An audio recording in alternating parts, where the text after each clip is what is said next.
This podcast is part of the Big Heads Media Podcast Network. Go to bigheadsmedia.com for more great podcasts.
Hello and welcome to the Clock End Talk and Arsenal podcast. Thank you for listening. Thank you for downloading.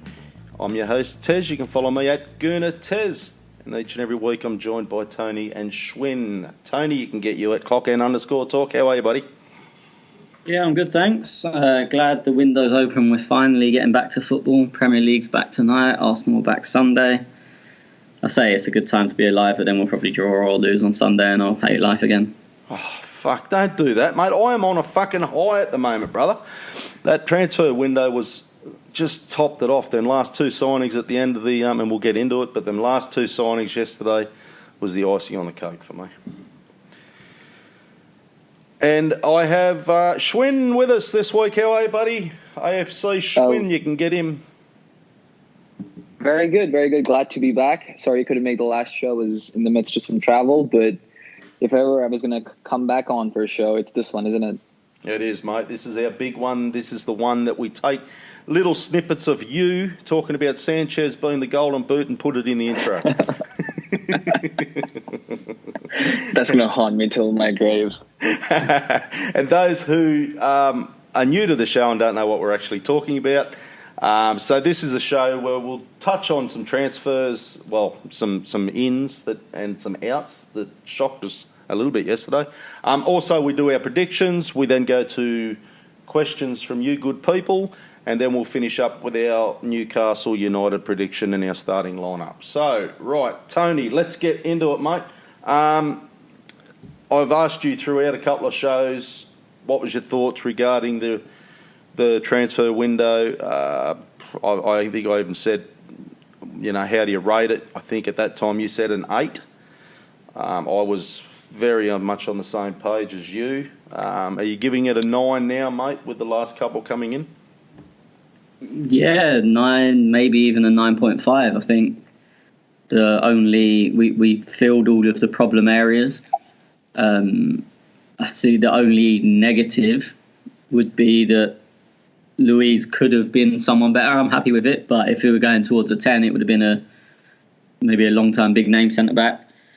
And obviously Ceballos being at the moment only on loan. Again, I think is a brilliant signing, but for it to be verging towards a 10, you'd want someone that's going to be with you long-term, especially when they're young and can improve. So very, very good window. Not perfect, not for me a 10 out of 10 as I've seen people saying, but very, very good window. What's David Luiz, what's he bring to the team? Ball playing centre-back, very comfortable with his feet. He's very good in a free at the back. He's probably best in the free at the back, which may be a little bit worrying because I'm not sure if Emery's going to try and keep changing back to that because of it. Brings experience, he brings know-how, he's won trophies wherever he's been. He's been captain at clubs, he's a leader on the pitch. He does bring the odd moment of stupidity and rashness. We know that. But I've seen some people disappointed by the signing, but with all transfers, I only ever ask myself the question, is he better than what we had before he came in?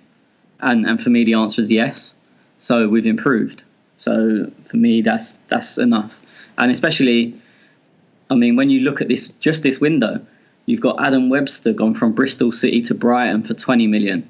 You've got Harry Maguire at 80. You've got Ake spoke about at 75, Dunk at 45, 50, Tarkovsky at 50. To get David Luiz for 8 is, I mean, it's potentially the deal of the summer. Yeah, it's crazy. I don't know how we even done it. For $8 million, it just blows me away. Absolute blows me away. Schwinn, your take? I don't know. Yeah, you weren't on last show when I asked Tony about, how's he rate the window? How do you rate it?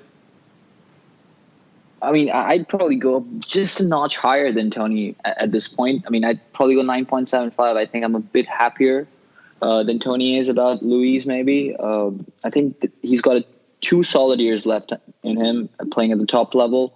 I know he is prone to those mistakes, but apart from everything that Tony mentioned, I think he's also very marketable. I was listening to some podcast yesterday that mentioned that while Chelsea was traveling Japan, Luiz was front and central for all the marketing, for the events. And that's something we can capitalize on, in terms of financially. But in the short term, I think he will improve us. He will give us an option. And till the time we're waiting for Holding to come back and for Saliba to join us next season, he definitely improves us and he gives us a bit more strength back there. So I'm very happy that we got this through. Could have been better, but with 24 hours to go, I think the club got a very, very good deal. Brilliant deal. Kieran Tierney, Scottish Premier League from Celtic. Schwinn, you know much about this kid?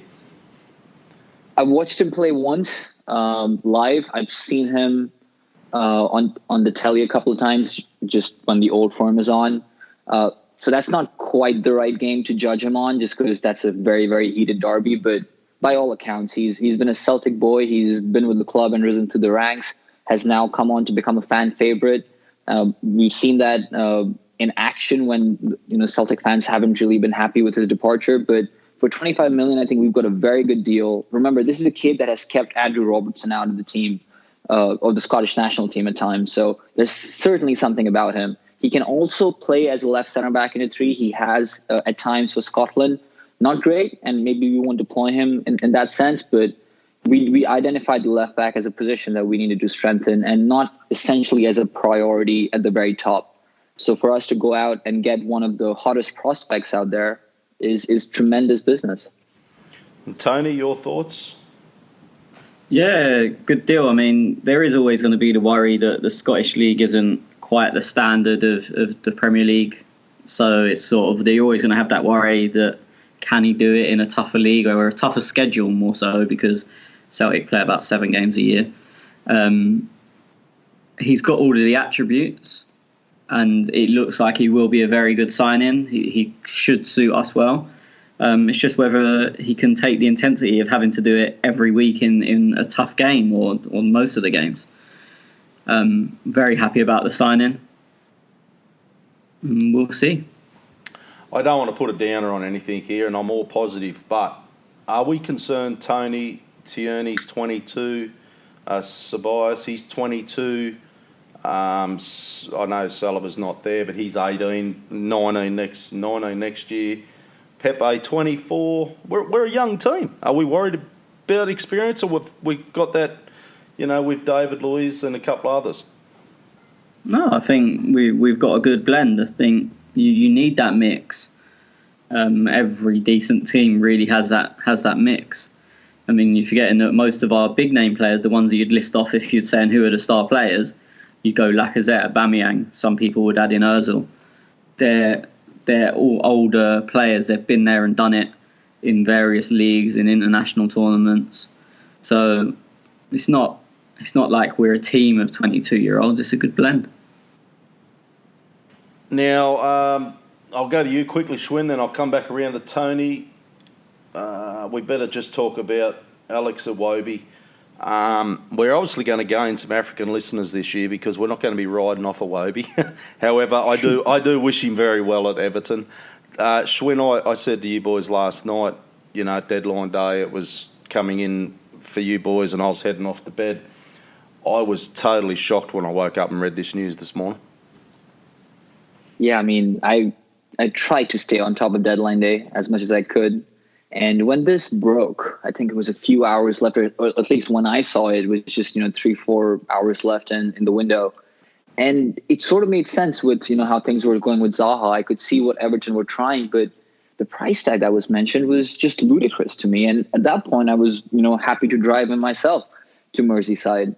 Now that the transfer is complete, I'm very happy that we were able to get, that chunk of money. But I do remain a bit sad. He's someone who's come through the academy. He's someone kids in the academy currently probably looked up to as an example of someone who can break into the first team and sort of make a name for themselves.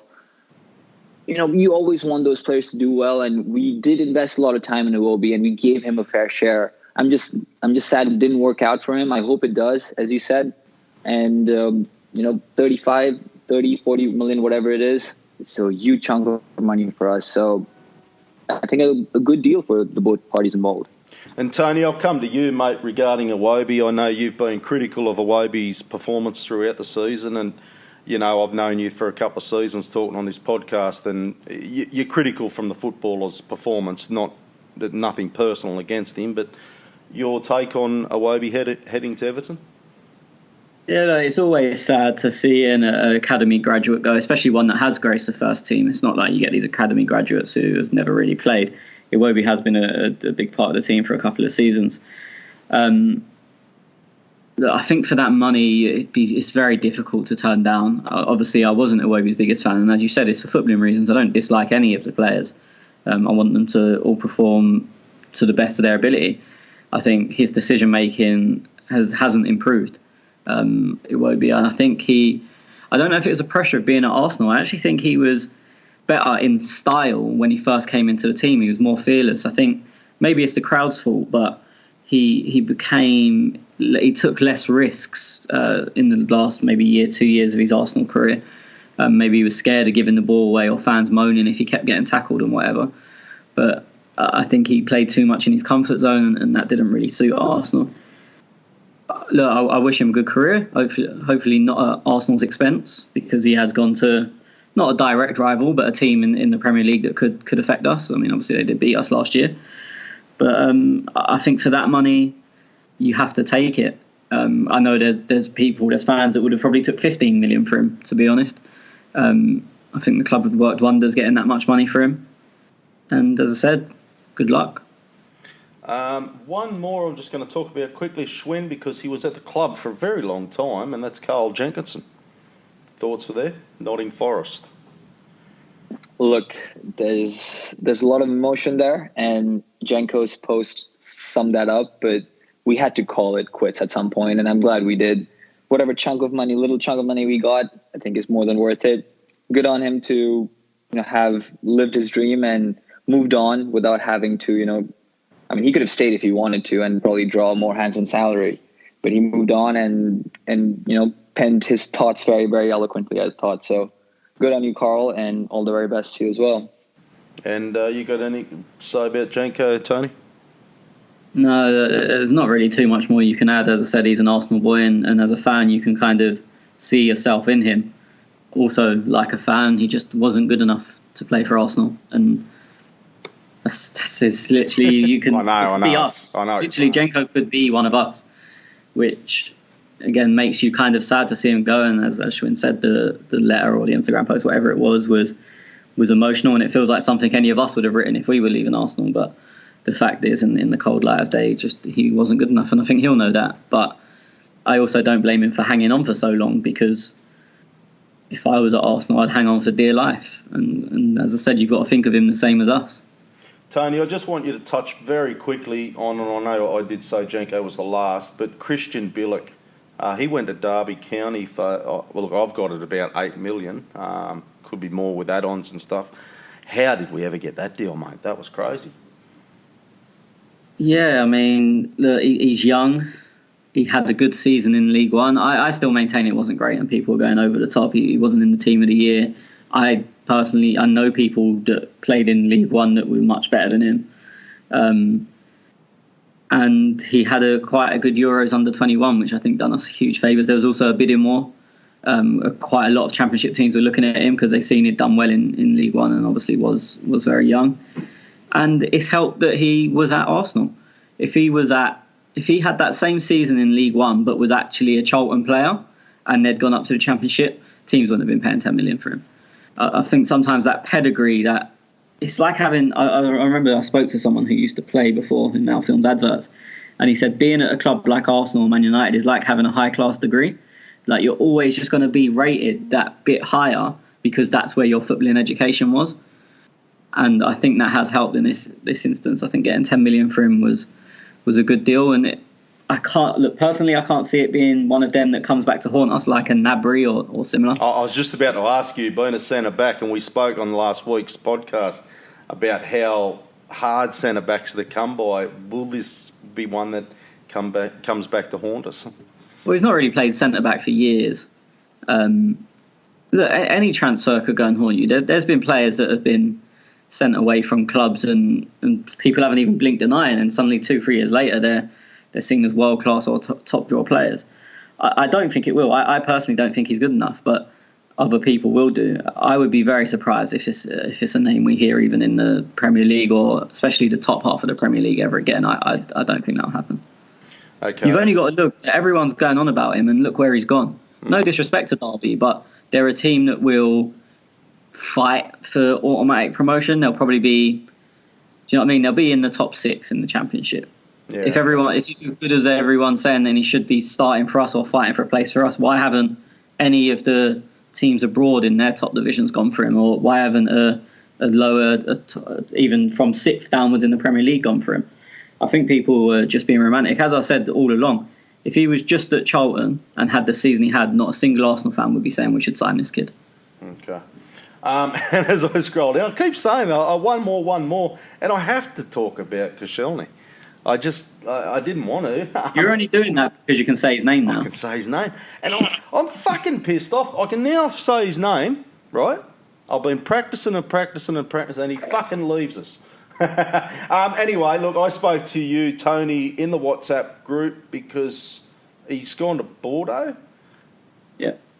There was another 2 or 3 teams in for him, and I can't remember the name of the teams now.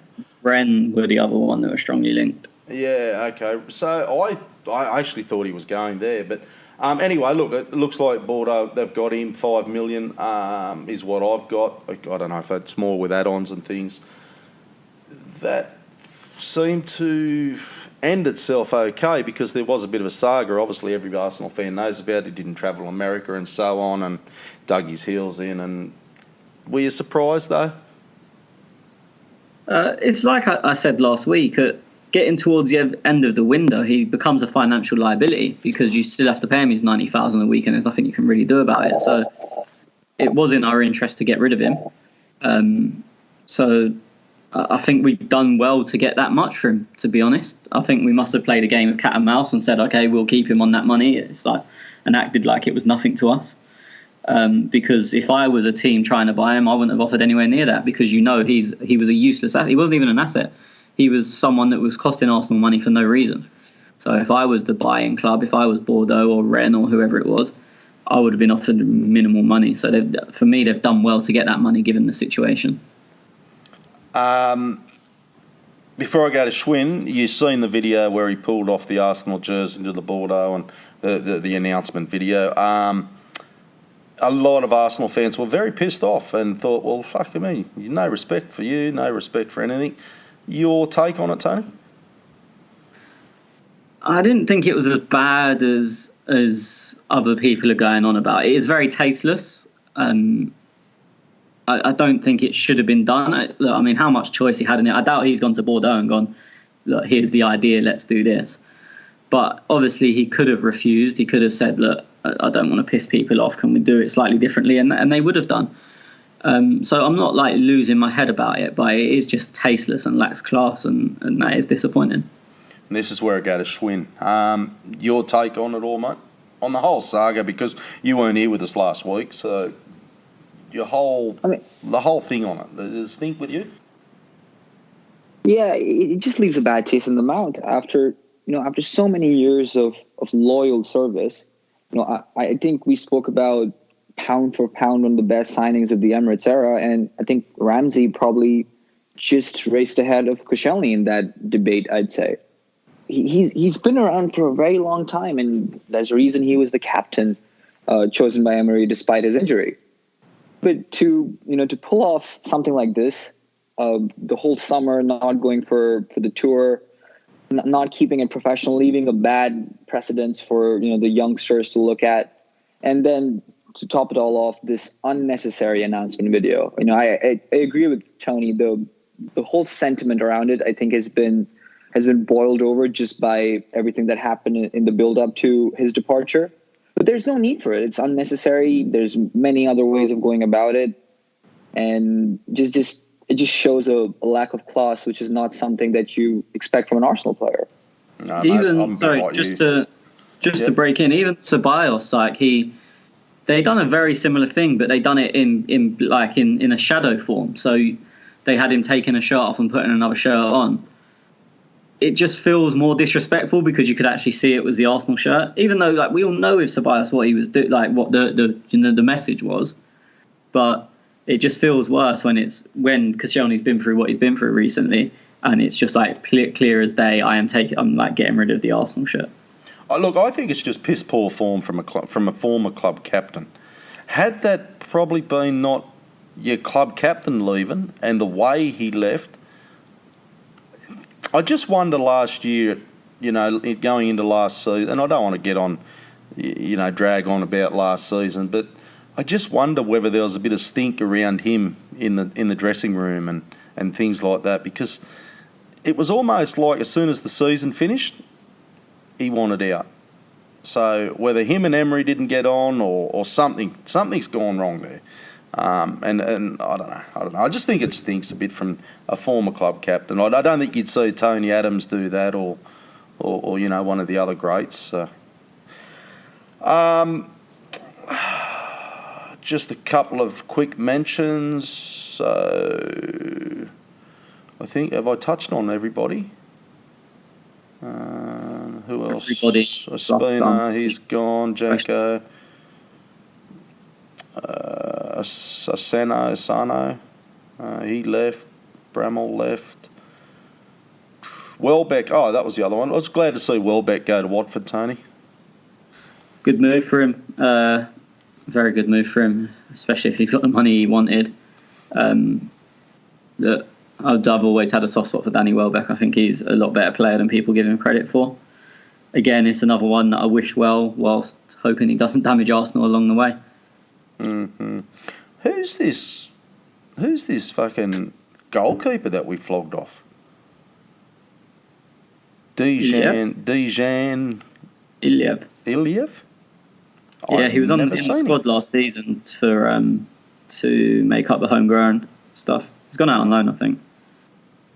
Okay, yeah, he has gone on loan, yeah. Okay.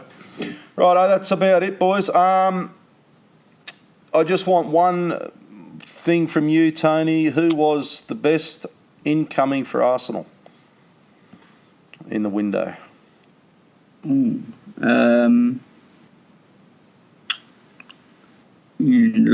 Tierney. Schwinn? I have a good feeling about Ceballos. I'm going to go... Look, it's hard. I'm going to go Nicolas Pepe. Pepe's the obvious one, isn't it? Pepe's the obvious one. I know. I was going to say that's the obvious one. I didn't want... Look, I think David Luiz is a good buy. I just think it's... I agree with what Tony said earlier. It's not my preferred option, but okay, coming deadline day for $8 million, experience, been there, done that. I think he can sort out this back line a little bit too. I'd imagine Tierney on the left, Holding will be there. He'll be might be able to teach him how to defend a little bit too. He can't defend. Question: yeah.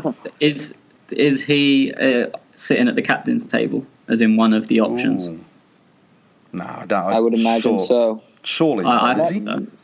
I think so. Not initially, perhaps. No, I mean like one of the. Do you know he named like a 5-man panel or whatever? Yeah, yeah, he probably is. Yeah, he's probably a leader. Yeah, I'd have to say you'd put him there. I think so. Who's your captain? Just while you're on the subject. Xhaka's going to be. I mean, look, I've been convinced all summer Xhaka's going to be. Yeah, mate. He'll do the same thing like a captain leadership group, but if everyone's fit and playing, I think Xhaka is our captain. Yeah, you agree, Schwinn? Yeah. Yeah. Okay, another quick one before we get into our prediction. Who was the best, should I say best? I don't know if that's the right word, player to leave. Maybe the best deal that we got for a player who left. Everyone's going to say probably a Wobie, isn't it? Yeah, as I said, I mean, that kind of money you can't turn down. We spoke about him and Bielik. Bielik, we probably got more than we would have expected to. We definitely wouldn't have got that kind of money a year ago for him.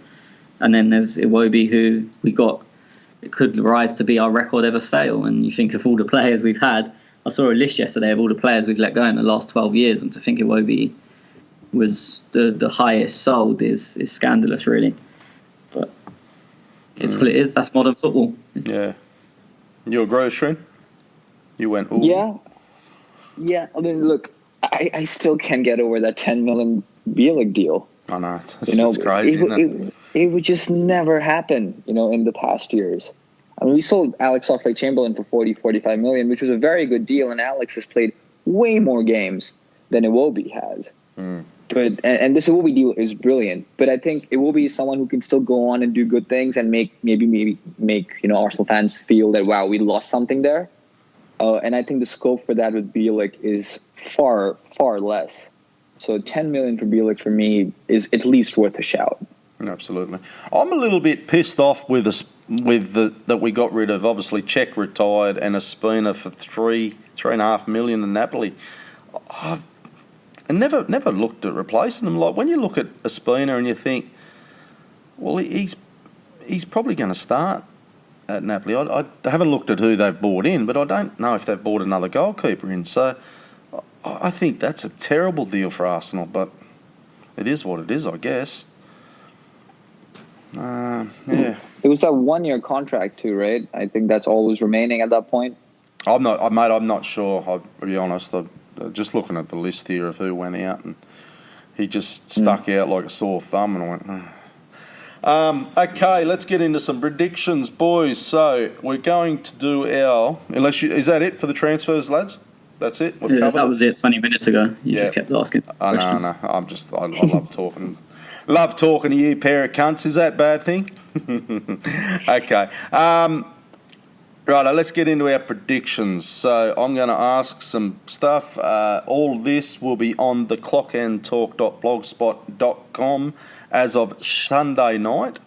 And I ask all our listeners and everybody else to get involved in the comment section of the website, because at the end of the season we'll look back and we'll see if blokes like MAA Gunner are a big bunch of fucking losers.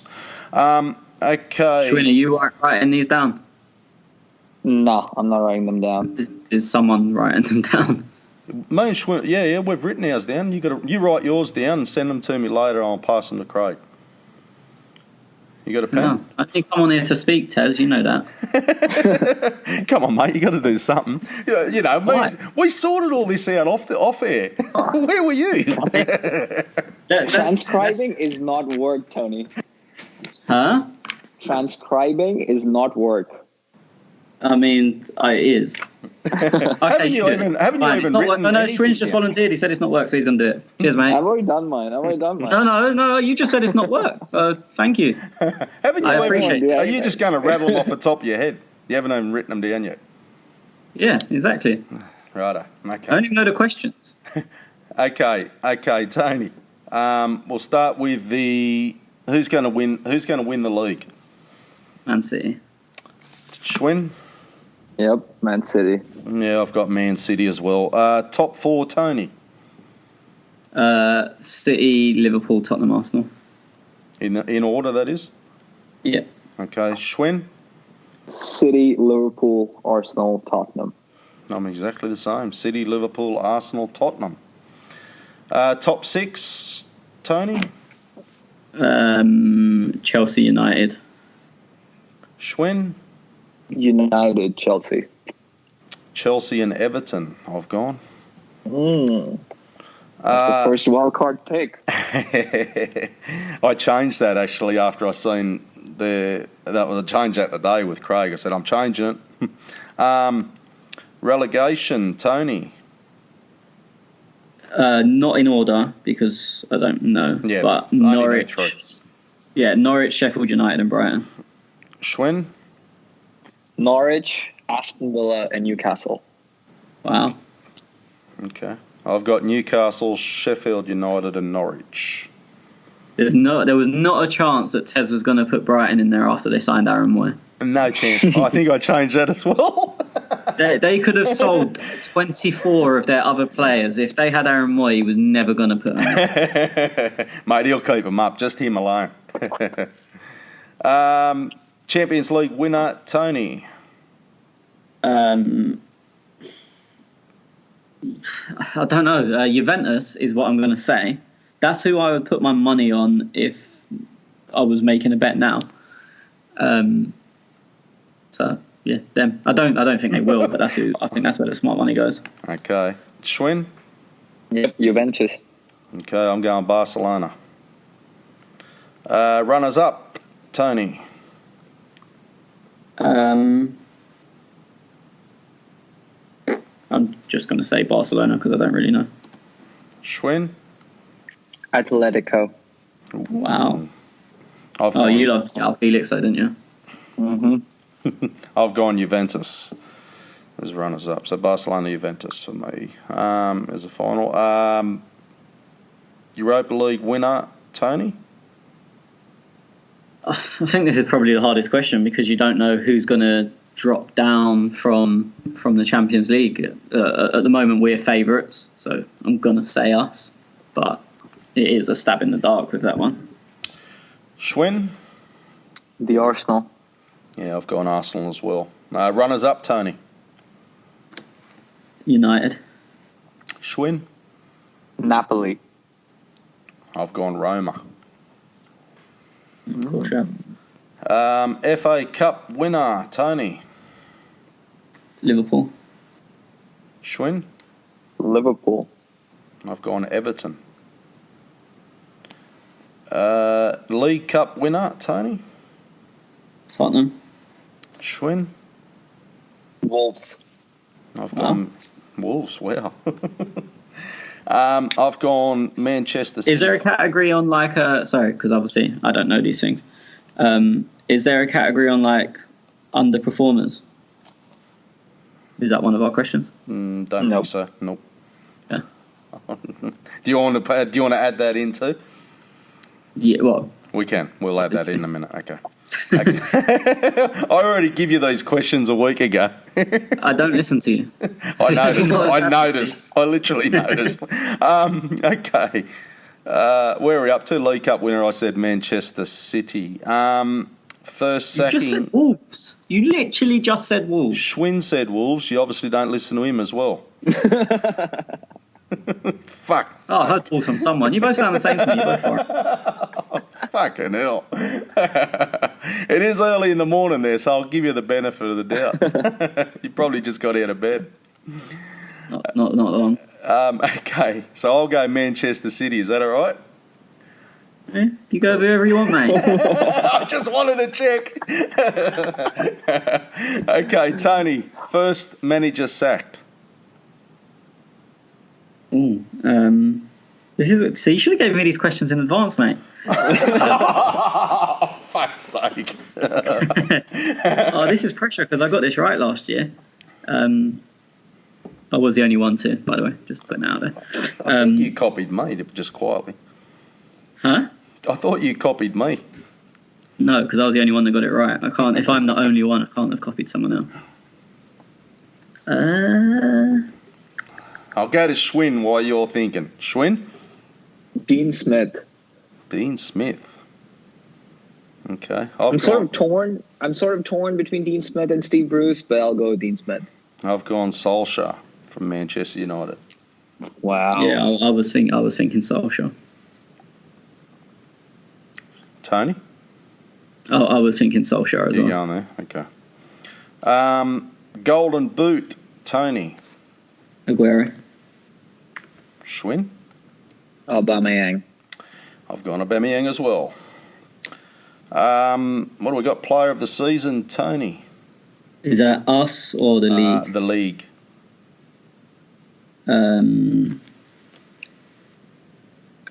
Sterling. Schwinn. Bernardo Silva. Good shout. Okay, I've gone De Bruyne. I say that every year. He'll get You it. might be right. He'll get it there eventually. Young player of the year, Tony. League. Who's young and at a decent club? Madison. Schwinn. David Brooks. I should have almost picked that. Isn't he out for a while, Schwinn? I think he is. Doesn't matter. Doesn't matter.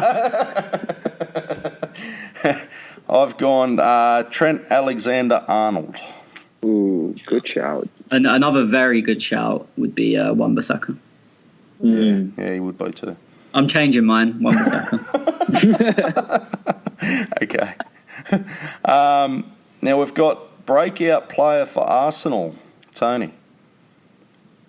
I mean, I know I didn't listen to the categories anyway, but this one was literally added 2 minutes ago, so I've had almost less than no prep. Joe Willock. Schwinn. Martinelli. Yeah, I'd like you, boy. Would Pepe be all right in that category, I suppose? Not for me, but it's cost £72 million. Right? How much more do you want to break? Okay, I'll go Tierney. Am I allowed Tierney? Or is that too much? Go if you want, mate. You make this up as you go along, so. Righto, Tierney. Arsenal player of the year, Tony? So there's two answers. Actual, Aubameyang, who gets it on Twitter, or who gets it officially, Lacazette. Schwinn? Aubameyang. Okay, I've actually done a similar to what you've done, Tony, but I'm thinking Pepe might be more popular now than Lacazette. So I've thrown in Pepe only because of the flashy new signing, and the Arsenal fans will probably get behind him. Who won the transfer window for you, Tony? I think it's really tight between us and Tottenham, but I think us just about. Schwinn? Us by a long shot. Yeah, I'm us by a long shot. Just go a bit more. What do you mean thereabouts, Tony? With Tottenham? I said just about. Just about with Tottenham. Like, what makes you think that they look a lot better than they did last season? They've not really lost anyone apart from Trippier, who wasn't the best anyway. He's the most overrated fullback in the league. And they've improved with Lo Celso and Ndombele. And I think it's more that they've managed to hold on to players. Oh, okay, not what they've bought in. Whilst adding, no, as well. But usually with a club like Tottenham, they lose one or two, and then they might bring in one, or they lose one and don't bring in anyone. They've managed to keep everyone who you would say, even Alderweireld, like who you would say is what in their starting 11. So their starting 11 is exactly the same, but they've added two players to it. You reckon they'll keep Eriksen? That's the we're doing this here and now. I think Eriksen will probably go, to be honest. But because otherwise they could lose Alderweireld, Eriksen, and I think Vertonghen's in his last year as well. And if they lose all three of them next year for free, it'll be catastrophic for them. So I think Eriksen will probably go. But as we sit here and now, obviously he's still there. It's funny. I was driving home from somewhere last night after the window closed, and the listening to TalkSport, and the presenter, whoever it was praising Tottenham for managing to hold on to Alderweireld and Eriksen. And I was thinking, hang on, we got slated to high heaven for not keeping Ramsey, but when Tottenham do it, it's a sign of ambition. Fuck off. Yeah. No. My only thing with Tottenham, look, and I don't really care too much about Tottenham at all, but if Kane gets injured like he has done the last couple of seasons, there's Tottenham for me. I think they're better without him. I think he's probably part of the problem. Really? Oh, wow. Yeah. What about you? He scores so many goals that you can't not pick him, and it's not saying he's a bad player, but I think they're a harder team to play against because of the pace and movement. With Kane, he's pretty static, and as I say, he's a great finisher, but you know they're going to play him. He's not going to run channels. He's not going to run in behind too much. Whereas like if you've got Son and Mora, they're just live wires who turn up everywhere, and they're a much faster team. They go from back to front quicker. They can catch you out. They can do a variety of things, but you can't drop someone like Kane. No, fair enough. Okay, let's. What was the other category you wanted to add? I forgot. Underperformers. Go on then, Tony. I think Wolves, and obviously the reason I asked for it is because when I thought you both said that they were going to win the League Cup, but obviously Schwinn said it. I think their squad's too small, and he's gonna try and play in all competitions. I think they only used something like 17 players last year. They now have the extra competition in the Europa League, and they've added one or two, but then they've lost one or two as well. I think they've added Cutrone, but Helder Costa's gone out on loan, who was one of their 17 or 18 players that played. Cavallero has gone out on loan, who played last year. So I just think they're so light in numbers that they're going to be too stretched, and I think they'll struggle. What about you, Schwinn? Everton. Really? Yeah, I just don't think they have it. I mean, look, with the amount of money they've spent and, you know, the way things are going at Merseyside, you would imagine that they want to break into the top 6. And I don't think they're capable of doing that. So for me, that's underperforming, and that's why I chose them. Yeah. I'm going to say, obviously, Manchester United. And only because I've got their coach as the first sacking. I've got them winning no trophies. And I think if you're sacking a coach and you're winning no trophies all season, you've got to be in a shout-out for the underperformers, haven't you? Yeah.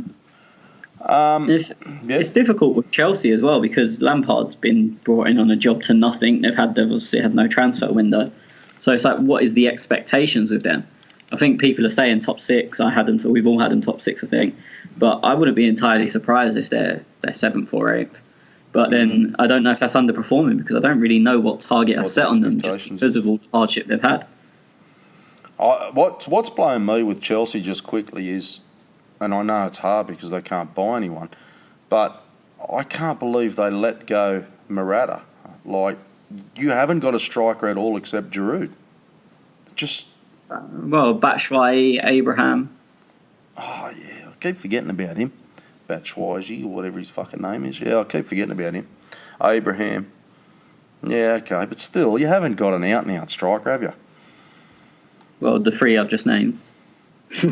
Mate, seriously, you haven't got a Higuain or a Aubameyang or a Harry Kane but that's Morata, isn't that?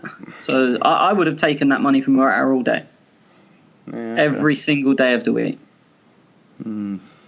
It's just too much to pass on someone. 60 million for a guy that isn't going to start when you've got no strikers anyway. Was a lot of money. Lunacy. Righto. Well, fuck Chelsea anyway. Let's have a break, and we'll be back straight after this, and then we'll get into your questions. Be back soon. Hi, everybody. I'm RJ Metzger. And I'm Rachel Metzger. And we're the Skeptical Skeptics. Each week we talk about all the crazy things in the world, ranging from the paranormal to Bigfoot to UFOs. And we look at it from the perspective of the believer, the skeptic, and everything in between. So come check us out on the MSC Podcast Network. Or go to skepticalskeptics.com and follow us at SkepSkepPod on Twitter, Facebook, and Instagram. Okay, we're back. We'll do some questions. So, Sandeep. So we'll go around. Tony, what is Arsenal's approximate net transfer spend this window? I had it up before, now I've closed it down. I've not looked, but I've seen so many different reports depending on what people want to believe. So some people are saying, but we've only paid this much for this player, this much for this player, so we've actually only spent this. And then other people have included the total of all deals. Some people have included the buys in installments and then assumed that we've received all of the transfer fees in one lump sum. So look, all the deals are officially undisclosed, so no one's ever gonna know. And then after that, just make up what you want to believe. If you want to believe it was 45 million, make the numbers fit that narrative. If you want to believe we've spent 100 million or 140 million, which I think is the total of every player brought for their end price, then you go ahead and believe that, because that's literally what people are doing. They're just making up the numbers to suit whatever narrative they want. Yeah, well, when I say I had it up, it was transfer market, and we've already established that that's not the greatest on figures because they had Bullock at 8 million, and you boys tell me it was 10. No, but I mean that might be right. It might be rising to 10. Okay, but I think that was 91 million all up. I'm pretty sure. Again, look, that's obviously wrong because Tierney was 25 and Pepe was 80 or 72. So, and then obviously there's others on top of that. Yeah, as I said, some people are going, but we only paid, say, 20 million for Pepe this window, 8 million for Luiz, and then they're adding up the instalments and saying that's what we spent. No one's ever done that before. But people want to obviously fit their narrative or their agenda of a £45 million budget. The total spend is around 140 million if you include all the deals, like as in all the end figures.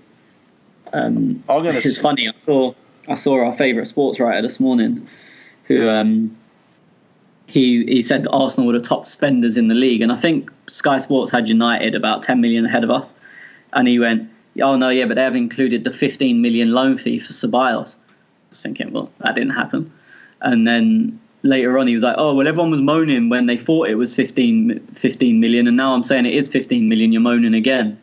But yeah, because you're making up numbers to fit your narrative, and that's all anyone is doing. He just happens to be more muscle when he's doing it. Just look, because this Sandeep did mention this, and I've seen this one scooting around Twitter as well, and I think boys asked us in our WhatsApp group, What do you think, and I know it's hard, but off your top of your head, what do you reckon we saved on wages this window? What went obviously, out?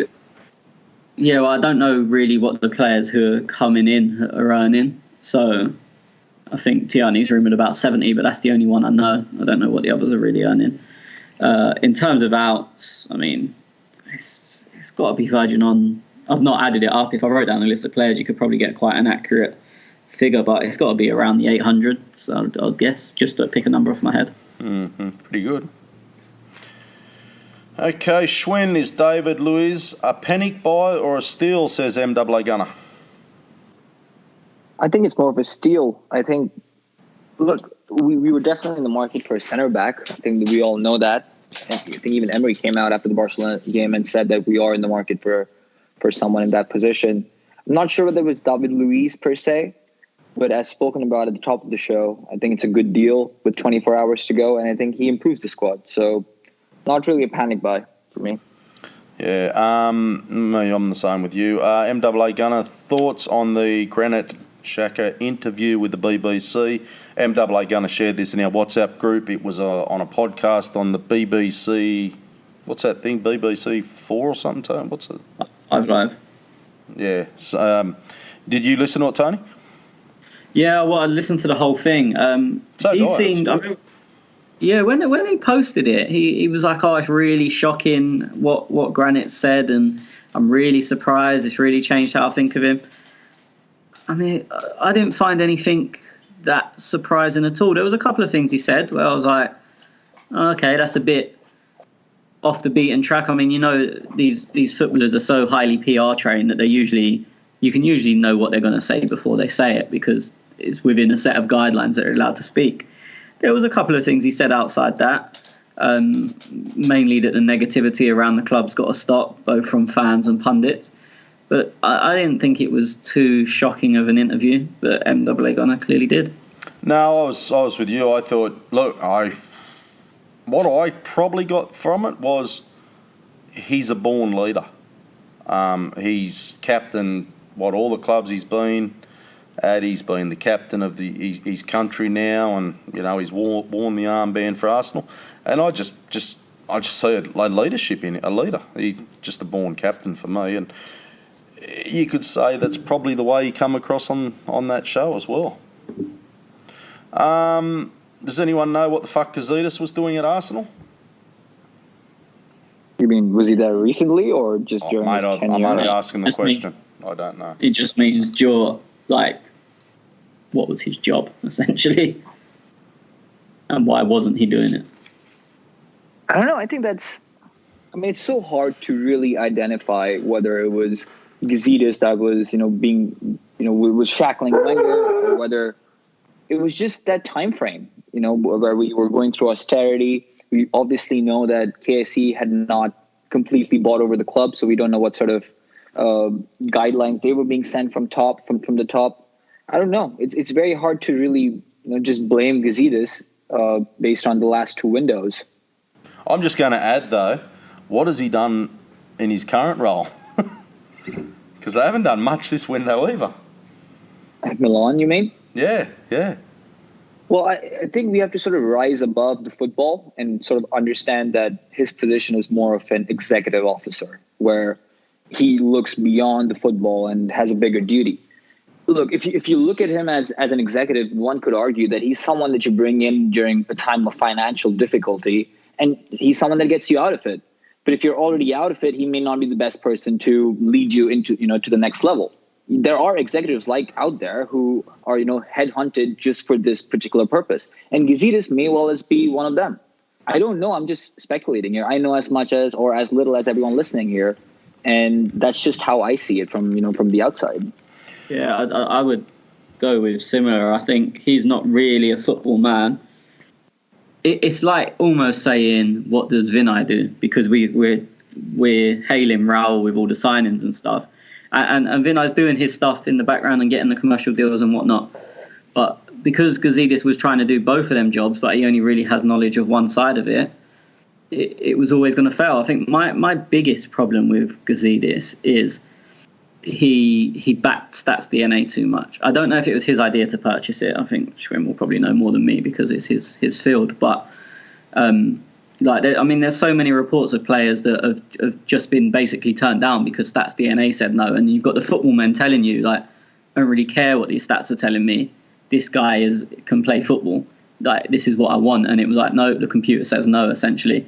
And then on the flip side, they brought players because the computer said yes. And for me, he had to recognise his lane, that he wasn't the football guy. And I think he replaced his lack of knowledge with football with a computer. But people are always going to know better. So you've got to back that person. I think that was probably Gazidis' biggest issue, is not staying in his lane. Okay.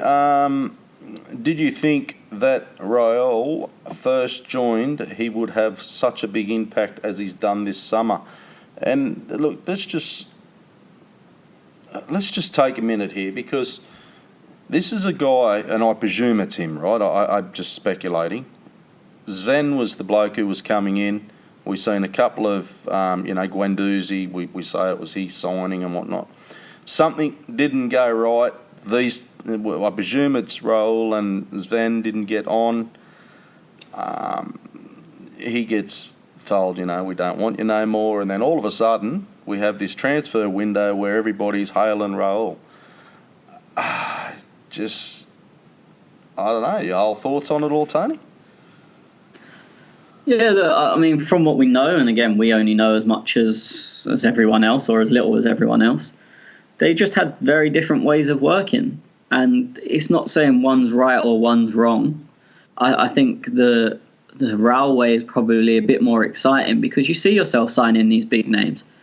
With Sven, we would have probably been looking at players that could be amazing and probably have a higher ceiling than the type of players we've signed, but are not so known now. As I said, the Raul way is more exciting because you get your £72 million Pepes and your players who have big names. So, look, I'm not saying one is better than the other. It's been a very good window, and would the window have been as exciting with Sven? Probably not. Schwinn, I've got one here for you. Who do you think will play up front in the Cup and Europa League games now Eddie is gone? And who do you want to see on the left now Iwobi is gone? Because I'm assuming we don't want a Aubameyang out there, MWA Gunner. Can I just put some context in this before Schwinn answers? Within 5 minutes of the Iwobi bid being accepted yesterday, in the WhatsApp group, we was asked 15 times who was going to play on the left. I mean, So what he's done is listened to the answer 15 times on WhatsApp and thought, I'll ask that on the podcast as well. well, maybe it's because I didn't reply on the WhatsApp group that he wants to know what my thoughts are, and maybe that's why Tess sent this to me. So, look, it's very difficult for me to say what's going to happen because there's a lot of changes that are going to happen with this new infusion of people, and of course, there's some injuries to deal with at the beginning of the season. Of course, I see Aubameyang playing out there on the left. I'm not sure whether we'll see Alba and Laka start every game in the season, obviously, but till the time the Europa League rolls around and till the time we have Alba and Laka fit, I think Alba takes left, Laka goes central, and we have Pepe on the right. Okay. What do we got? Hashtag Hackon. Yak on with Hackon. Okay, so Hackon's got a couple of questions. Tony, not Arsenal related, but what the fuck is going on at Man United? How on earth they have not bought in a midfielder and a striker, or doesn't players want to come there? Very strange. I mean, like, Ed Woodward gets a lot of the blame. I don't know the ins and outs of how bad or how good he is. But it's strange. They lost Herrera. They lost, obviously, Lukaku. I mean, it's obvious that Solskjaer just wants to go pace and up front and wants them to press and harry. So it'll be like Martial, Rashford, and maybe Dan James, maybe Lingard. So Lukaku doesn't fit in that. But in the cold light of day, they've lost however many goals Lukaku scored. They've lost Herrera, who was arguably their best defensive midfielder last year. And they've replaced Lukaku with no one, and I'm assuming Herrera is going to be replaced with McTominay, who was there anyway. It does seem a bit strange. I guess we'll just wait and see. I mean, especially with a midfielder, because they were linked with people for so long. Mainly Bruno Fernandes. They pulled out of the Eriksen race, and it seems weird to not get anyone done. With the strikers, I think he actually panicked towards the end because they just sort of seemed to be going after anyone. But I was saying to Schwinn yesterday that all the reports are saying that they kept pulling out because they didn't want to pay players' wages. But when you're Man United and you pay the wages you do, I mean, apparently the rumour was they pulled out of Mandzukic because he wanted 140 grand a week.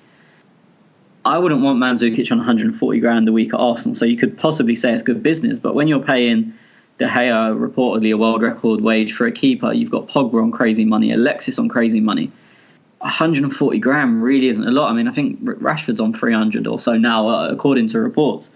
So it seems really weird that if it is true that they've turned players down due to wages, I have no idea what's going on there. It is a bit of a mess.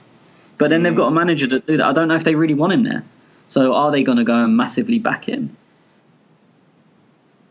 Who knows, to be honest. Like, I've got him as first manager sacked.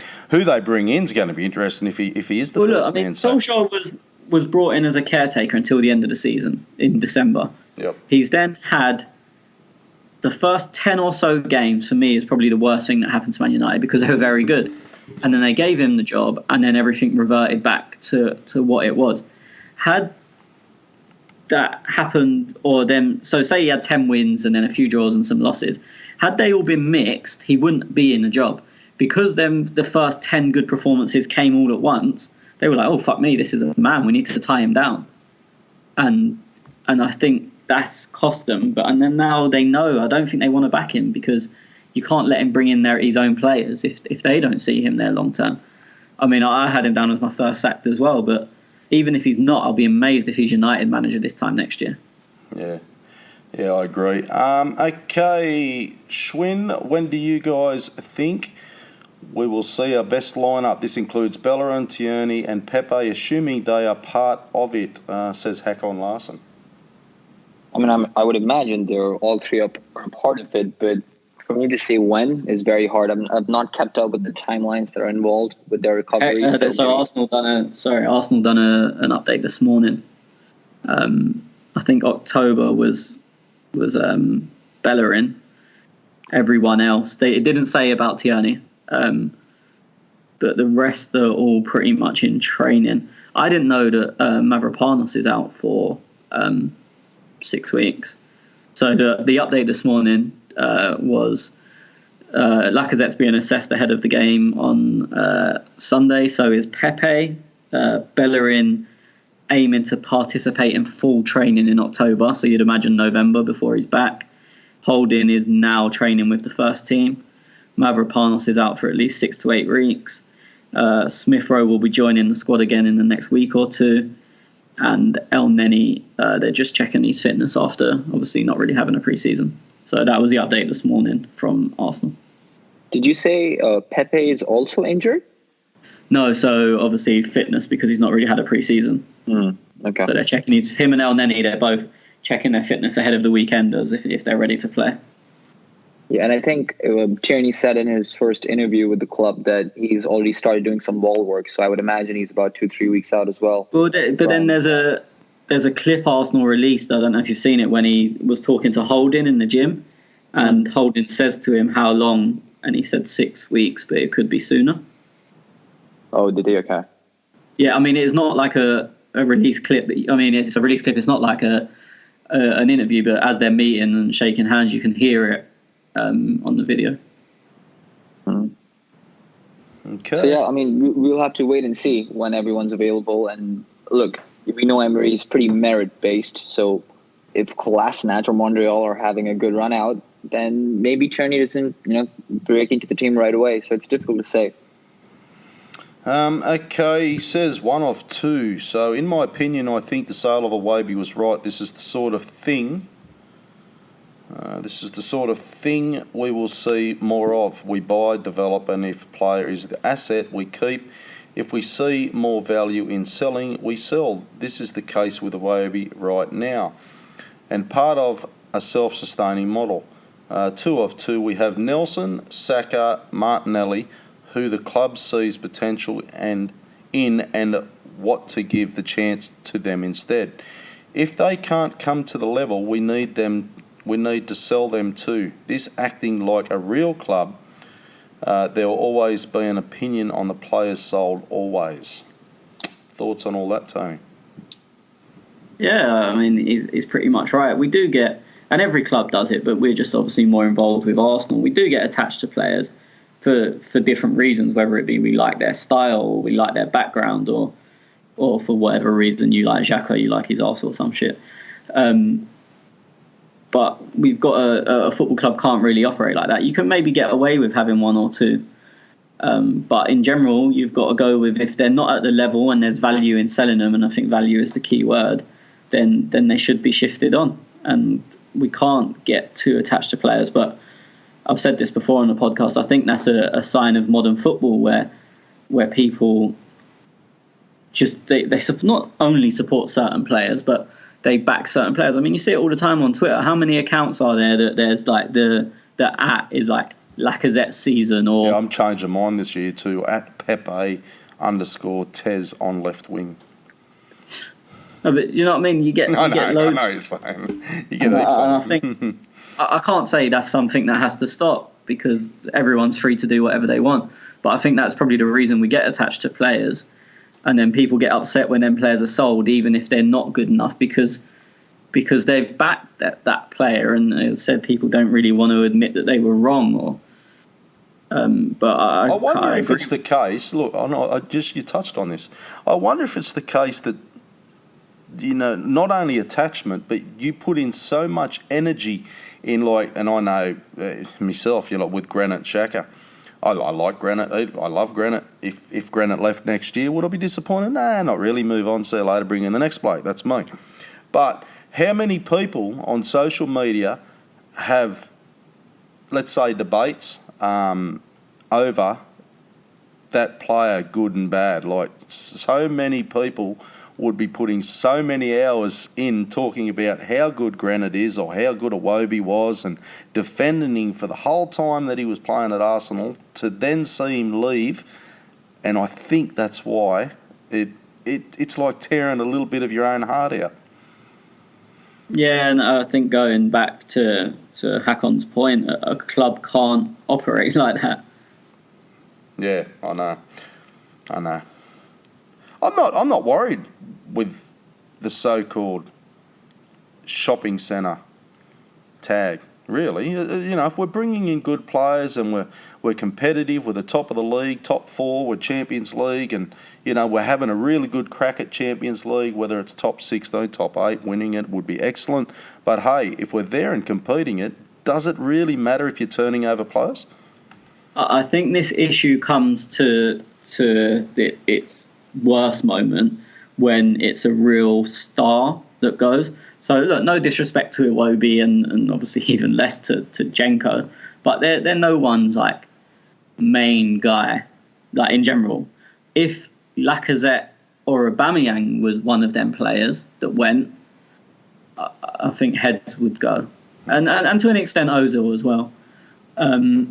But mainly I say Lacazette and Aubameyang because it's pretty unanimous. Everyone likes them, whereas Ozil obviously has his doubters or detractors or whatever you want to call them.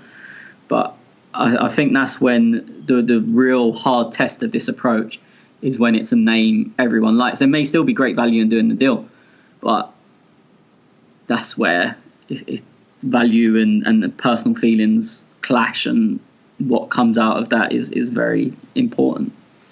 Okay. Where are we? Hack on. I think Luiz is a good signing for a year or two. A lot of experience, comfortable with the ball, knows the PL and knows Emery. Does he? No. Oh yeah, PSG, I suppose. Yeah. Maybe not the signing we wanted at CB, but let's see what we can do in January and next summer. Of course, fucking lunatic sometimes though. I think the club has given Emery good assets to get into the Champions League next year. Oh, I agree. I totally agree. And remember how many people were saying last year, the club don't have faith in Emery. So this window for me has shown that they have 100% faith and backing him. Hakon goes on and says, we have signed some very good players and now Emery has to get it right on the pitch. A few injuries now at the start, of course, but overall our squad is good enough for a top 4. I agree. You, Tony? Schwinn? Yep. Me and Tony were talking about the pressure the other day, and you mentioned, Tony, the pressure for once is probably on Tottenham's manager. Do you think it's as much on Emery as him? Different kinds. I think now Tottenham have lost all excuses. They literally have nothing now because they've been to a final, so they can't blame inexperience. They've now spent money, so they can't go, oh, we're working on less than everyone. Look, they will find a way. They'll find something that makes them marginalised, and it makes it acceptable for them to do nothing. But in general, I think anyone with a clear head can see that now all of their excuses are gone. And in a different way, Emery's have gone or Arsenal's have gone, because you can no longer say this is still a Wenger squad. Yeah, there is still players there that played under Wenger, but the large majority of it is either players Emery signed or he's had a chance to get rid of them now. It's been, 4 transfer windows? 3, sorry. So 3 transfer windows. Right. Anyone... Yeah, so he's had chances to get rid of players. He's had chances to replace them. So that kind of fallback is gone. I think last year a lot of people kind of gave him a free pass, as it didn't really matter where we came as long as we're sort of semi-competitive. I think now he has to. For me, I literally don't care about any variables. If we are not in the Champions League this time next year, he can't be there. Mm-hmm. Schwinn, Hakon also says, are we stronger going into this season than we were last season? We have lost players, but we have brought in new players off field. Hakon says stronger. Definitely. I mean, if you give the window, like we did, a 9.5 or a 9.75 on the 10, that's based on improvement in the squad. And you don't have to look past some of the players like Pepe that we brought in, financial muscle that we wouldn't have exercised or didn't think we could exercise a year or two ago, or even this summer. You got to say that there's a definite improvement in the squad. Who was that Manchester United clown that I did a video the other week? Goldbridge, yeah. He was saying he reckoned because we lost Ramsey, but then he was talking about our defence. He reckons we're a weaker side, but that was before Tierney and David Luiz. Be interesting to see what he says now. Whatever gets the most clicks. Yeah, between him and Heavy D. Fucking Heavy D, what a cunt that bloke is. Fucking face like a drop pie, that bloke. Fair dinkum. I'm excited seeing us do something in the market and acting like we should. Raul and the guys seem like they really know what to do business, and looks like they have a plan. This is what I've been missing. Maybe not all buys are success, but at least we try. That says Hakon. Hakon says again, the reasons we wait for the experienced centre back because of the market, and we had several positions to fill. You see the Maguire deal and all the money. We rather spending on several areas in the window and spend more on a centre back in January or next summer. We were linked to a centre back late in the transfer window, Tony, when we were recording last week. He was going for 80, 100 million or something. Yeah. Again, we don't know how. We've read reports of 2 bids rejected. We don't know how true they are or how far it went. Obviously, there was rumours of giving them Smith Rowe again, this time permanently as part of the deal. Again, we don't know how true it is. He's only got 2 years left on his contract, which means it's only a year and a half from the next transfer window. His price will drop dramatically. Will it drop, though, if he's got that buyout clause still? Yeah, buyout clause are relevant. Oh, right, okay. So 1 year to go and it still drops. Well, I mean, look, it doesn't have to, but it's that situation. Can they afford to let him go for free? There's already rumours that we're still we're continuing to talk to them to try and get a deal structured in the same way that Liverpool did for Keita, and obviously it's the same club, Leipzig, so we know that that's something they're used to doing and okay with doing. So maybe that's something we're looking at, where we say we agree a deal now to sign him next summer for a set price. I said there's rumours of them talks going on. And if that is the case, and if it is something they're working on behind closed doors, it makes even more sense of signing David Luiz for $8 million. Yeah, geez, that'd be fucking keep us all happy. Rocky says, could we see a January move for Zaha, as he seems unhappy at Palace, and Palace may accept less. This was interesting, this whole Zaha window. Schwinn? I don't know if Palace will let him go so easily in the winter. I mean, if you look at the Palace squad, their age profile is so skewed. You know, everyone is very, very old and arguably towards the tail end of their Premier League career, at least. So I'm not sure if they'll let him go. He's just signed a lucrative contract, I think last year, it was. And so they sign him on for 5-6 years, I'd imagine. So the value to Palace for Zaha is so high that letting him go in the summer was a big task for them, because they knew they had to replace him in many positions. And doing that task in the winter is going to be almost 10 times, 15 times harder. So I can't see how they let him go easily or easier than they did in the summer. I don't know why he signed a new contract. It just seems bizarre. You see these players sign a contract 1 year and the next year they're wanting to leave. Like, he actually put in a transfer request too. He did. I read yesterday, I don't know how true it is, but it would make a lot of sense of things, that when he signed the new contract, he had a gentleman's agreement with them to be allowed to leave to a Champions League club for a reasonable price. Obviously, I don't know what the reasonable was. And basically, he's massively fallen out. Even Roy Hodgson's confirmed this. He's massively fallen out with the owners or whoever it is that does the business at Palace, because they've gone, well, we're not honouring the agreement because Arsenal and Everton aren't in the Champions League, so it's not what we agreed. And he sees it as obviously wanting to better himself, wanting to go to a bigger club who have got a better chance of being in them trophies and in that conversation. I don't know if that relationship's repairable, to be honest. And Hodgson said, and apparently by all accounts, Zaha thinks great things of Hodgson and they really get on well, and he thanks him for a lot of his career. But I don't know if that relationship's repairable at sort of the higher levels of the club. So, I mean, I wouldn't be surprised. I doubt January because it would be a crazy big deal. And January, you don't tend to get them 80, 90 million pound transfers unless he's really shit and basically refuses to play between now and January. But I can't see him going anywhere in January, but I think he'll almost certainly be off next summer. Okay, Sugar Daddy Clay says, will it be a 3-hour-long podcast? We're doing pretty good at this stage. He also says, what is your absolute favourite beer? Okay, I'll go with you, Tony. The one that Schwinn owes me. Schwinn, what's your favourite beer? Wow. There's so many. So many. Wow, I mean, Kronenberg comes to mind. You'd be some posh. Jesus Christ. Well, we don't have Kronenberg. Kronenberg's very simple. Did you just say something posh? No, it'd be some posh shit.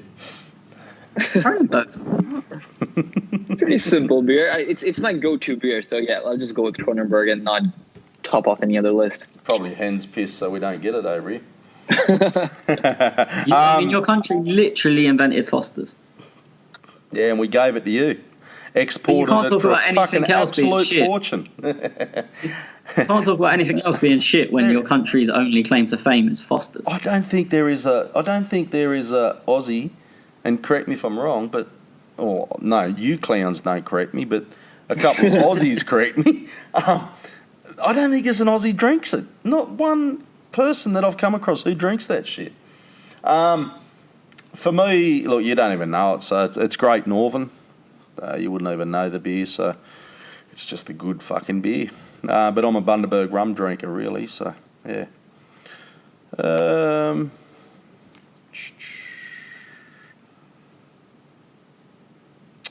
I'm asking myself questions in this fucking thread. Good on you.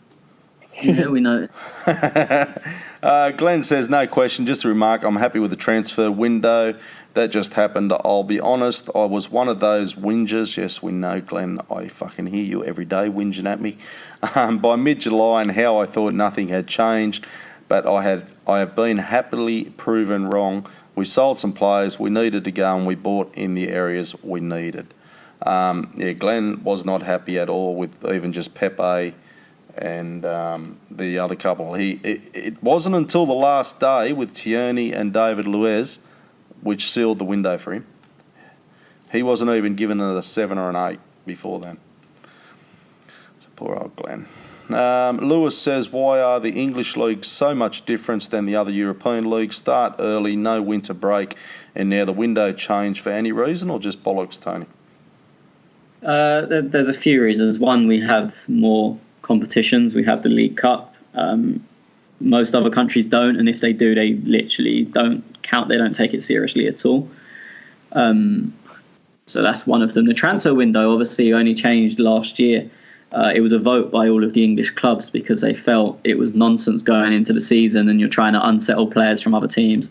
So they wanted to, there's no unsettling. It's not like we could play Newcastle on Sunday and spend the whole... Like the Alex Oxlade-Chamberlain example was the perfect one. Had the window closed before the season started, we wouldn't have had what happened at Liverpool. He would have either already been gone and been playing against us, or he would have been fully focused on his job as he knew he was there for X amount of time, at least till January. So we changed it. The league voted, I think, unanimously to change it for the next season. And I'd imagine that Chamberlain fiasco had a lot to do with it. But it happened to every club, obviously. That's just an Arsenal example. So that's the reason for that. Obviously, the cup competition. We are kind of bringing in a winter break. The reason we've never had one before is just tradition, really. And it is, I find it's a great period of football. Because a load of people are off work for that time between Christmas and New Year, and there's generally nothing to do. No one wants to spend that long with their family. And there's just football every day, and there's something to do. And I think that tradition's just stayed there. And even when they are talking about bringing in a winter break, they're keeping that Christmas period. Just as I said, it is a traditional thing in English football. They're bringing in a break just after, and they're staggering it as well. So it's not going to be a complete break. It's going to be each team. I think I might be wrong here, but each team will get a week to 10 days off, but not all at the same time. So there will still be games. It just might be your team's not playing. But then when your team has time off, another team will have time off.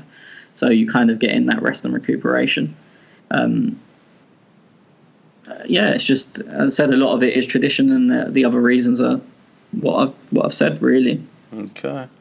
Lewis says, do we have our Arsenal back? Is the banter era finally done? Jeez, we copped it last year. Fuck, mate. Oh, fucking! I was at Fulham away when everyone was singing "We've got our Arsenal back." I don't know what this is. I put this similar as to We Care Do You movement. I don't really know what it means. Like, what are people wanting back? Like, again, my answer to the We Care Do You was, what do you actually want? Like, I'm asking you the question, what is your aim? And it's the same with, have we got our Arsenal back? Well, what is our Arsenal? Please tell me, because I don't know what it is. And a lot of people, like, was it a change from Wenger? Was it a change of the board? When did it stop being our Arsenal? Like, again, I don't know what it means. No idea, mate. Hakon Larson says, Schwinn, can't see a problem with offloading El Neni this summer, but we can afford to offload Mustafi without any replacements. Can now, I suppose. I mean, let's think about it, right? We have Luis, Socrates, who we can probably assume are going to be, favorites at least for now. Holding comes in as a third option, and we have Chambers without, considering Mustafi, and of course Mavropanos, who's been nursing an injury. I don't think we can let go of Mustafi, if I'm honest. I think we got to keep him. El Neni's definitely someone that we can try and ship, and by all accounts, he will leave this summer. I would imagine. But Mustafi, I think he stays unless Mount will come back in with a 30 million offer. I can see us taking that, but we will still consider it. I don't think it'll be a straight shot. Sure, go have him. I think there'll be a little more deliberation than that. Well, not the Newcastle game, because I don't know. We're only going to be, having a fucking muzzle throw a dartboard to see what our team's going to be. But going in, when we start going in, getting involved, week in, week out, and we start seeing Emery shaping the team and everybody's back on deck and things, where do you think Mustafi, where's his position now? Is he number 2, number 3, 4? How far is he back? Number 4 for now, I would imagine. I think he's above Chambers in the pecking order, but below Holding. Holding's, of course, injured right now, so he would be our first option off the bench. But with Holding back, fully recovered and game fit, I think he gets the nod over Mustafi. You agree with that, Tony? No, I think Chambers is ahead of him. Okay. I got nothing. I don't know. That's why I asked it. I wouldn't. I mean, obviously, we don't know about Louise, but I would not be at all surprised if it's Chambers and Socrates on Sunday. And Mustafi's he's fit. He's been there all pre-season. I just think Chambers is ahead of him in the pecking order. Okay. Alex Chook. Now, I apologise because I was sitting there sipping on my cuppa this morning and having a cigarette, fucking answering away these questions on Twitter, not even realising Tony put this thread up. So I've already answered this. Gunnar Tez made a great point in the last podcast, as I always do. I make these great points about the way Mustafi is treated by our fans. The departure of Iwobi made me think about it. The lad gave his all for the club, and it's the fans, for many, this was still not good enough, and felt justified in abusing him weekly. Tony? There's two different points here. Just because you try as hard as you can doesn't mean that that's acceptable, and you can not acceptable. Sorry, that you should stay at the club. Like, Jenko tried as hard as he can; he just wasn't good enough. The abuse thing is completely different.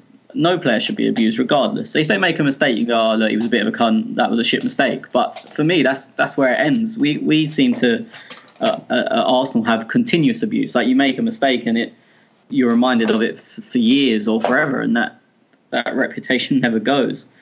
So I think there's two different things. That the abuse is completely wrong, but just because he says, he's tried as hard as he can, and then Arsenal fans still want him to go, yeah, that's because we don't believe he's good enough. We may be wrong, but effort alone isn't enough. Otherwise, you'd have 11 fans on, because fans will probably try harder than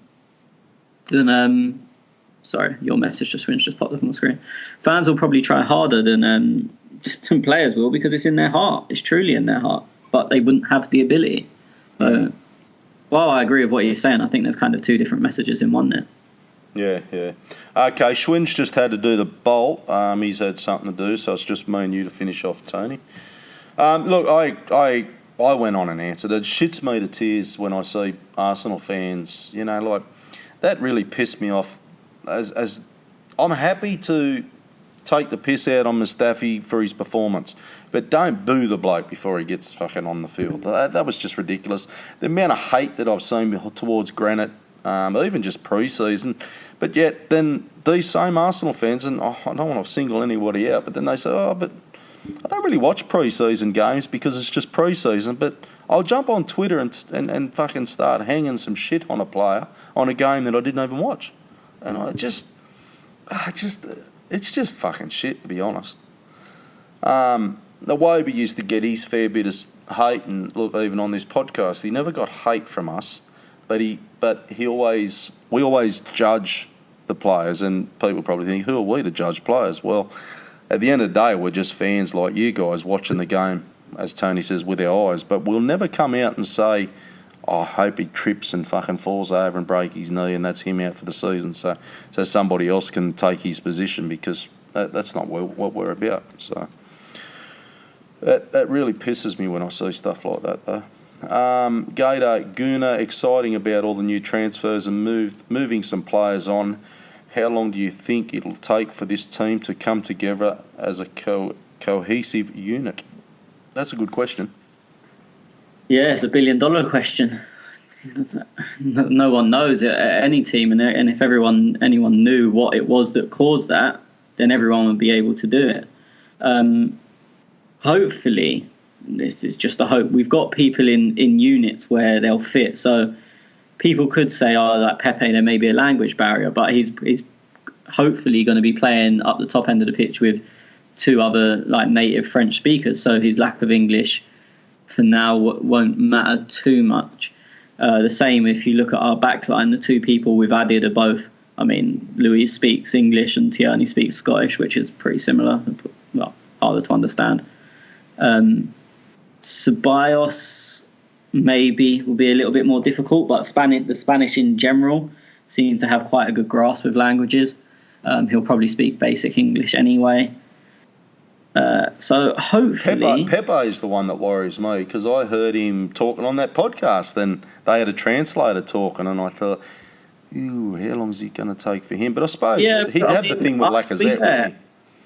Well, Lacazette and Aubameyang are both native French speakers. Mkhitaryan speaks fluent French, and obviously Guendouzi's French. So there's players there, and they're all, apart from Guendouzi, they're all in the unit that he'll be playing it, like linking up with the most. Yeah. So hopefully that will help him. And also, Arsenal insist that, I don't know if they still do, they always did under Wenger, insist you learn English. You had to. It was like a condition of being at the club. Well, he said he was learning English. So. Yeah, exactly. So I'm assuming it's still a thing within the club. And I was at the media day about 2 weeks after Lacazette signed, and he didn't speak a word of English. Coquelin had to translate. Oh, really? Okay. The same thing a year later, his English was better than mine. Like, it was literally. Yeah. I remember sitting there thinking, like, what the fuck? Where did that come from? His English was perfect. So, as I said, it is something Arsenal insist on. They can learn quick, but at least while he can't, it's not like he's come into a unit and he speaks, I don't know, Finnish, and no one else speaks it, and it's going to be completely like lost on everyone, and the translation is going to be difficult because no one else knows what he's saying. He's got, as I said, at least, and I'm assuming Emery speaks fluent French. I don't know, but obviously he's learned English pretty quick and tried hard, so you'd imagine he'd done the same at PSG. So then at least he can get the message from his manager. His strike partners both speak the same language as him, as naturally. Mkhitaryan, who could possibly be playing behind him at some point, or at least even in training, they'll be playing similar roles, will speak the same language as him. So I hopefully, obviously, look, it's all speculation, but hopefully I don't think the adjustment will be too difficult for him. You know what's going to fuck him, eh? He'll just learn English, and then you'll hear this Scottish fucking accent coming out from the left. I was actually going to tweet that yesterday. I literally, when Tierney done his welcome interview thing, I was literally going to tweet like, Pepe must be fucked. Because he's like, this is how you speak English, and suddenly this guy comes in. This guy comes in and we go, what the fuck? Yeah. Oh, you should have tweeted it. Okay, it seems like every few years there is a particular position that has a general lack of good players. When we tried to replace Van Persie, there were very few young strikers. Now it seems like there's no centre-backs around. Considering that, how important do you think David Luiz will be for us, says Sri. We talked about centre-backs last week. We just send him a link to the last podcast. Yeah. But, yeah, I mean, look, the David Luiz, as I said, for 8 million is just... it makes no sense to me. Like, when you see what happened where the money people were going for, to get him for 8 million, I think it's crazy business. Like, it's so good. But, yeah, I mean, the rest of the question I answered last week. Okay, I've got Kurnos. Can we build Raul a statue? I like he's aggressive in the market, working with the right contracts. I rather this than relying on stats like the previous regime. That's how you end up with the likes of Perez and Mustafi. Like Tony would say, the game's played with your eyes. No, the game's played with your feet. You watch the game with your eyes. Right, yeah. I wish Schwinn was still here, actually, because I did see this question come in, and I think Schwinn would agree, but he's obviously much more of a stats man than I am, so he'd probably put up a somewhat valid argument for stats. But, I completely agree. I think that, as well, he's used... We say he's watched with his eye or whatever, and he's used his contacts, but stats will have played a part at some point. They've obviously looked at numbers and looked at certain metrics that suit us and what we need. So, for me, he's used, when he's looking at a player, he's maybe used 70% of what they can see and his contacts, and then they've used stats to confirm that what they're seeing is right, and he does have the ability to do this. I think under Stats DNA, the model was probably supposed to be 70-30 the other way, which I don't agree with at all. And then it went even further, where I think it got to a point where Stats DNA was pretty much exclusively signing players. So I think that had it been the sort of 70-30 in Stats' favour, that's still a workable model. As I said, it's not for me, but that model could work. Definitely. It's the Moneyball approach. It could definitely work. I think the issue was with Gazidis' lack of knowledge. He basically went 90-10, if not 100%, everything in favour of Stats. I mean, it's well known that he turned Griezmann down because Stats DNA said no. Schwinn told me, Schwinn told me a couple of weeks ago, I don't know how true this is, so if it's bullshit, blame him. Not to us, but Stats DNA told everyone to keep away from Kevin De Bruyne. That's crazy. And that's the issue where, so... Yeah, but he got moved on by Mourinho as well. I wonder whether that played a part in it with the stats. When City signed him, according to Stats DNA or other programs are available, he was a no. It was a bad signing. Crazy. But I think the issue is, so say Raul was looking at that now, he'd go, like, his knowledge and whatever would tell him this De Bruyne's amazing. So 70% yes, and the 30% of Stats might say no, but only a little bit short, and he'll go, I'm going to overrule that. Whereas the Gazidis approach was Stats DNA says no, so no. Was selling Iwobi an indication that Emery didn't rate him, or that we're becoming more ruthless? Are we leaving sentiment and hope our players blossom into the future world-class stars behind, and deciding to rather cash in on players and buy replacements with higher potential, says Vish. And Vish asked the other question as well. Just on that, though, because obviously they were talking about contracts and stuff, 2 years and if you don't sign, we're selling you. How long was Iwobi have left on his contract? Maybe 2 years? He only signed last summer. I think he had 4 years. Okay. No, it wasn't a contract. You wouldn't have got that money for him if it was a contract thing anyway. Yeah, okay.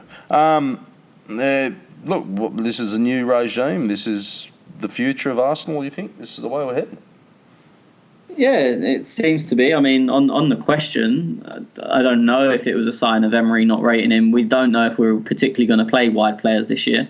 A lot of people fancied Iwobi in the centre midfield. As I said, it was never for me.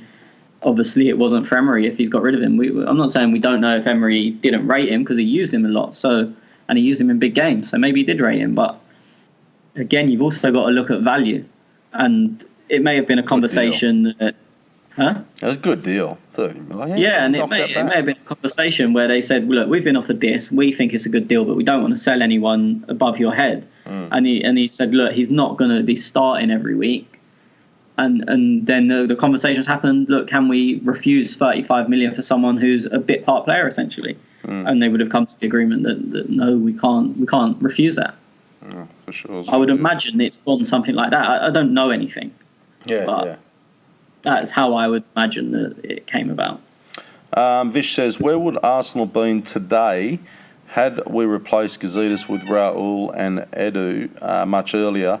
Would we have lost out on Lamar and Mbappe? I don't think we would have got either in either case. The Lamar deal was an absolute mess. I think everyone's pretty much come to accept now that Monaco basically fucked us about the whole window. And I don't think anything would have changed. I think the only thing that may have changed with Lamar is we'd have dropped interest earlier and gone and got someone else. But I don't think anything would have changed there. Mbappe, we just simply didn't have the money. I mean, you end up going for, 170 million? And as well, I guess if you're talking about the Raul and Edu reign, then you're probably assuming Wenger wouldn't have been there. And we never had the money to sign Mbappe, and we wouldn't have got anywhere near him without Wenger. Yeah, but Lamar, did he have a great season last year anyway? I don't know. I think people were saying that we dodged a bullet there. Yeah, I mean, I don't think it was a good move for him to go to Atletico, but then he had to get out of Monaco, so you can kind of argue, was it a good move or not? But, no, I mean, we definitely... The original price, I think, was 35 million. I think at 35 million, he was definitely worth a punt, even 40, 50 million. But, I mean, the 90, 100 million was just fucking lunacy. We're selling Iwobi, and we already said that. The Red Custodian says, with all these signings, it's a big... He's got this gif of Emery doing the Pepe thing on his forehead, and I'm trying to read the question, and it's cracking me up. I haven't seen that yet. With all these signings, it is a big season for Unai, who is potentially... In the last year of his contract, what do you think is an absolute minimum Emery should achieve with this team this season? That's a good question, because we often talk about this when we do our predictions. Well, yeah, I mean, I said earlier, he has to get Champions League football, and maybe just getting Champions League football isn't enough. If we come sixth but win the Europa League, I don't know if that's enough to keep his job. I'm not a huge Emery fan. Everyone knows that, so I may be being a bit harsh than other people would. Other people might say, Champions League, I don't care how he gets there if we come 15th, but when Europa League and we're in the Champions League, I'm happy. For me, I think because of the way they've invested with him, you've got to be making strides to go further forward and getting closer to winning the big competitions. For me, I don't count Europa League as a huge competition. I want to win it, of course, but the huge competitions are the Premier League and the Champions League. So if we disappoint in the league and win the Europa League, for me, that's not us really making improvements as a club. We're not getting closer to winning the Premier League. We're not closer to winning the Champions League if we're the 6th or 7th best team in England. So for me, a top 4 finish, or he could maybe get away with like what we've done this season if he won the Europa League. So you finish a point off, you're in the mix, especially if the gap between the top 4 isn't that big. So, I mean, last season was a bit embarrassing where the top 2 were miles away. I think if we came 5th by a point in quite a tight top 4 and won the Europa League, he might just about survive. Other than that, it has to be top 4 or I think he's gone. I mean, the only flip side is obviously has a good relationship with Raul. So. Well, for me, I've got Arsenal at 3rd. Manchester City have got better again. You know, you're not going to catch them. At Liverpool, I think, well, they didn't do much. They brought in a second-class goalkeeper, a couple of younger type players. They had a quiet window. So, but they gave it a good shake last year as well. Obviously look what they accomplished.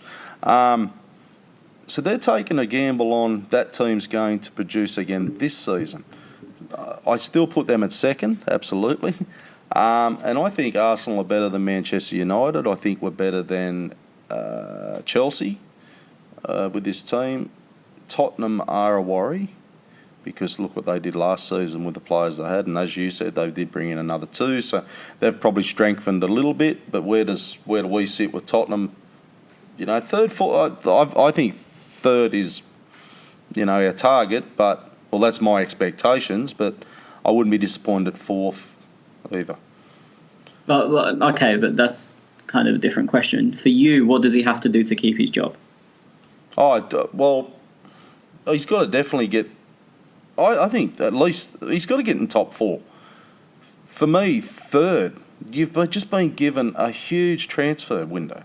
You've just been given a shitload of money to make this team. And that same old thing came up last season. But it's not Emery's team. It's not Emery's team. Remember that question kept coming up last year? Give him a bit more time, boys. It's not his team yet. It's not his team. So are we saying this is now his team? When people want it to suit them, it will be. Because we did bring in... What did we bring in? Torreira, Guendouzi last year. Who else did we bring in last year? Socrates, Leno, and obviously Lichtstein has been and gone. And then this year, we've brought in another 4 or 5 players. Yeah. So at some point, you've got to start going, well, hello, the old guard's gone. This is starting to look like Emery's team. So I'm not overly fussed with Europa League. Of course, I want to win it like you, but I want to give it a good rattle. Like, I want to be thereabouts, like semi-final, finals. I want to be, that close. FA Cup, I'm not overly fussed about this year. Or the, what's the other cup? Carabao Cup. Not overly worried about that one either. But I think it's a top... He has to finish the top 4 for me. So if he comes 5th and wins the Europa League, are you still getting rid? Yeah, I think I have to. Yeah. Because you can't get in the Champions League on that. Because for me, you've just fluked it. Well, you haven't fluked it, but you've... The Premier League's your whole season. Like, you're coming up against... you're coming up against the Europa League teams that... Okay, you should be thereabouts anyway in Europa League because you're the better team. And I think we're favourites, aren't we? So I'd imagine so. I've not looked, but I'd be surprised. Either. But, so the Premier League, I want to see us... I don't want to see us conceding 50-something goals this season, losing away games after away games after away games.